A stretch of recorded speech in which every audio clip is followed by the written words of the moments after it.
দীঘায় দ্বিতীয় দিন আমরা কি করলাম আর কোথায় কোথায় ঘুরতে গেলাম। আসসালামু আলাইকুম, welcome back to my channel. আজ আবারও চলে এসেছি তোমাদের জন্য আরও একটা মিনি ব্লগ নিয়ে। তো সকাল সকাল ঘুম থেকে উঠে পড়েছি আর ফ্রেশও হয়ে নিয়েছি। এবার ব্রেকফাস্ট করব। তো ব্রেকফাস্টে ছিল লুচি, আলুর দম আর ডিম সেদ্ধ। তো ব্রেকফাস্ট করার পরে আবার রেডি হয়ে গিয়েছে ঘুরতে বেরোনোর জন্য। তো কেমন লাগছে অবশ্যই জানাবে। তো এখানে আমরা হোটেলের বাইরে বেরিয়ে একটু ঘোরাঘুরি করছিলাম আর এখান থেকে আমরা গাড়ি ধরে ঘুরতে বের হব। তো চলো গাড়ি উঠে তারপর আবার দেখাচ্ছি। তো কিছুটা গেলে এখানে একটা টোটো স্ট্যান্ড আছে, এখান থেকে আমরা টোটো ধরে এখন ঘুরতে বের হব। তো আমরা চলে এসেছি দীঘার সায়েন্স সিটিতে। তো চলো ভেতরে যাওয়া যাক। তো তার আগে আমাদের তো টিকিট কেটে নিতে হবে। তো টিকিট কেটে তারপরে আমরা ভেতরে ঢুকবো। তো এখানে টিকিট কাটা হচ্ছিল, তো আমি এখানে কিছুক্ষণ ঘোরাঘুরি করছিলাম। তো তারপরে ফাইনালি ভেতরে ঢুকে গেলাম। অনেক সুন্দর।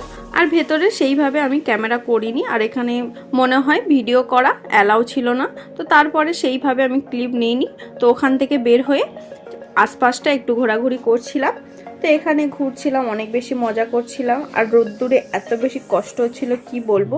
আনন্দ তো হচ্ছিল, তার সঙ্গে সঙ্গে গরমে অনেক বেশি কষ্ট হচ্ছিল। আর যেহেতু আমরা দুপুরবেলা বের হয়েছি সেই জন্য তো আমাদের বিকালবেলা বেরোনোর কথা ছিল, যেহেতু আগের দিনে বৃষ্টির কারণে আমরা সেইভাবে ঘুরতে পারিনি। আর আজকের দিনটা না ঘুরলে আমাদের ঘোরাটা হবে না, সেজন্য আমরা চেয়েছিলাম যে তাড়াতাড়ি বের হয়ে সবটা ঘোরার জন্য। তো তারপরে এখানে অনেক বেশি মজা করছিলাম। আর দীঘাতে তো আমরা অনেকবারই এসেছি, তো এখানে আর তেমন দেখার কিছুই নেই। তো তবুও যতটুকু দেখার আর কি ঘুরে ঘুরে দেখছিলাম আর অনেক বেশি আনন্দ করছিলাম। আর তোমরা এই জিনিসটা কে কে চড়েছো সেটা অবশ্যই কমেন্টে জানাবে। তো আমি এটা কিছুতেই ঘোরাতে পারছিলাম না, সেটা নিয়ে সবাই মিলে আমরা হাসাহাসি করছিলাম। তো ফাইনালি অনেক চেষ্টার পর এটা একটু ঘোরাতে পেরেছিলাম। তারপর এখান থেকে আমরা ভাবলাম ঘোরাঘুরি অনেক হয়েছে, এখান থেকে বের হয়ে আরও অন্য কোথাও যাব। তো এখানে আশপাশটা আরও একটু ঘুরছিলাম।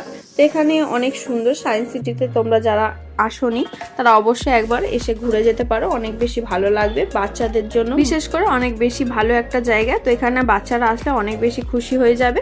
তো সে যাই হোক, এখানে অনেকটা বেশি ঘোরাফেরা করার পর আমরা ভাবলাম যে এখান থেকে বের হয়ে আমরা অন্য কোথাও যাব। তো চলো এরপরে কোথায় যাচ্ছি সেটা নিয়ে নেক্সট মিনি ব্লগে দেখাবো। তো আজকের মতন এইটুকু, আবার দেখা হচ্ছে নেক্সট ভিডিওতে। আল্লাহ হাফেজ।